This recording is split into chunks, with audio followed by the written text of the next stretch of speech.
With us in the program today, we are very privileged to have a city changer that has done a lot in the community lately, and we are so privileged to have him here. Ernst Botha, it's great to have you on the program. Thank you so much for joining us. Thank you for having me, Tops. I really appreciate it. Yeah, Ernst, but before we go into the conversation, we've got a lot to cover today. Just introduce us to who Ernst is. Tops, of course, I'm Ernst Botha. I'm married to a lovely wife, Natasha, and I've got two beautiful young daughters of 2 and 5. I was born in Pretoria and then grew up in Mpumalanga. Okay. And then I moved back to Pretoria to, of course, be with my wife, at that time my girlfriend. So, yes. Okay, and ever since in Pretoria? Yes, we actually spent some time in London. Okay. And of course, that's where we met initially. So, but also we felt that we wanted to come back to South Africa to come and make a difference. But Ernst, we've met several years ago, and the day when Natasha and you were standing in front of me and you got married, I mean, so many things has happened, and I was like following you like slightly from a distance, but at the moment, your career path, maybe just tell us something over the last 5 years, what happened, and where do you find yourself engaged in the community at the moment? Well, Tops, I spent quite a number of years in corporate treasury in Johannesburg, where I looked after cash risk and treasury management for a large international company. But at one stage during those few years, things happened in politics, which saw the rand-dollar exchange rate, well, basically the rand's value, the bottom fell out. And it didn't matter what I did as a corporate treasurer, it just wasn't enough. And eventually it resulted in job losses. So I had to look at where exactly do we make a difference if that is not where we can make the ultimate difference. And that drove me to politics, because I do believe that's where legislation's made, policy's made, and that's where we can make a real difference. But you say politics, and you know, and you probably have known before you entered politics. For a lot of people, there's a question mark on why politics, because if you say the word politician, a lot of people associate with corruption, a lot of talk but not much doing. Why did you feel that, even though that is almost the stigma on the politics, why did you feel that you have to really go and engage that environment? Well, Tops, I think firstly, it's in the Bible. If we look at King David, King Solomon, if we go through the Bible, we can see where governments were also a bit corrupt, and where people like David and King Solomon made a difference. And I was asked this question a couple of years ago while I was still running for public office. And it was actually by my uncle. And he said, politics, why politics? And I said, well, way back when, the vision of Doxa Deo was touching cities, changing nations. And I told him, where better to be than in politics to make a difference there? And yes, Tops, it's a dirty game. But I think as long as you hold on to your values and your principles, you can really make a difference. And it's because good people do nothing that the world is suffering in so many instances, isn't that true? Exactly. That's what in Dante's Inferno, I believe that was said. Yeah, yes. True. Yeah, true. Now, Ernst, as a politician, you obviously are there to serve people. But recently, we've seen a lot of electricity failures in Pretoria. And myself, I've been there where for a week more I've been without electricity.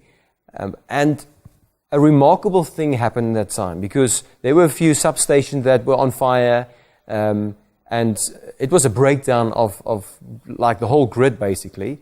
But you got involved in that whole process. Maybe just tell us what led up to that incident, and how did you get involved in that whole solution minded approach that we could see actually in that process? Well, Tops, what happened is that morning I had people without electricity since the previous day, and I was at another substation when we saw the telemetry systems. It was going crazy, so we knew something was wrong somewhere. So that's in the ward where you serve? Yes, okay. Exactly. And then we got feedback on our caucus group with photos of Wapatrand sub burning, and it was a shock. So I also had smoke on my side. And the fire truck came out, and I said, well, Wapatrand is a bigger issue at the moment. Let's go there. And, well, I raced behind the fire truck, and you cannot believe how fast a fire truck can drive with all that water. So I drove behind the fire truck into the area, and when I saw what was happening, I was flabbergasted. You cannot believe a substation that size can burn down so quickly. And in that moment, you realize how many people are affected by that. Hey, Exactly. not a little switch or one little wire. Thompson, that was at a moment, there was a rock in the area, and I sat down on that rock and I realized, how do you communicate with thousands of people that they will not have electricity possibly for months? And in that moment, I realized that I cannot do it alone. It doesn't matter what I do, it won't be enough. So it was a place where, I prayed. I sat on that rock and I prayed, and I asked for answers, because how do you communicate that?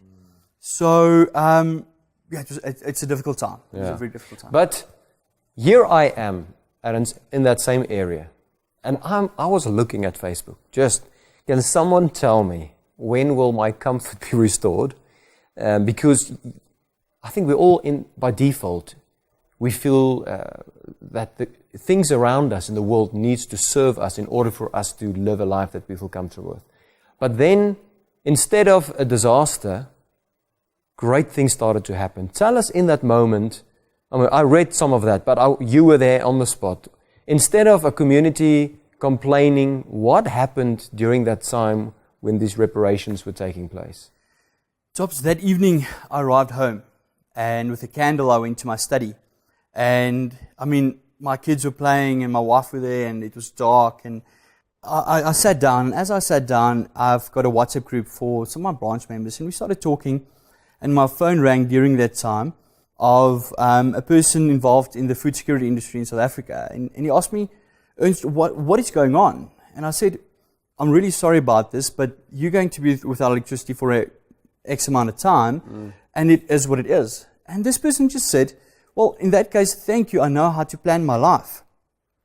When I got back to my WhatsApp group with my branch members, they were starting to discuss what are we going to do about the challenge we're facing.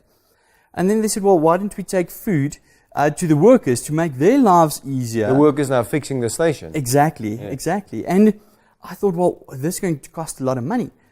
In that moment, somebody texted me without knowing that I was communicating with other people, saying that he's got 10,000 Rand that he wished to donate to us to help us with whatever. And I couldn't believe it. That was a moment where things just came together. And I sent to my branch members that first night cost us about 2,500 Rand to feed the people. And from there on, the ball started rolling about how exactly can we feed the people and do so, well, penny wise, because it costs a lot of money. Yeah, but it wasn't only that. I saw people from the community doing so many things. What else happened as a result of? Well, what I did, Tops, is I made sure that I communicated those things, because it creates a sense of belonging, a sense of community. We are doing something. And people sporadically started, they're making food, carry mince and rice, and people just started taking food. It was incredible. We started feeding the people, but then sporadically, people started jumping in and helping. In the beginning, it was crazy. We had to go and sit and see how we can feed the workers without keeping them from doing their jobs. And that's where we had time slots to feed the workers, etc. Now, if I have to confess, I was feeling so guilty because I was looking at these, realizing, as I said earlier, I want answers for what problem in our city we're facing. And I feel robbed of something. I feel victimized. And the moment I saw all these testimonies of people saying, you know what, let's take this crisis and use it as an opportunity as a community to bless, to serve, to contribute, to give hope. I realized that people with a city-changing mentality was taking a crisis and making that a testimony of a positive city attitude. And I think that was so inspiring to see how many times we see a problem as something that someone else have to fix, instead of saying, what can I do to contribute to this situation?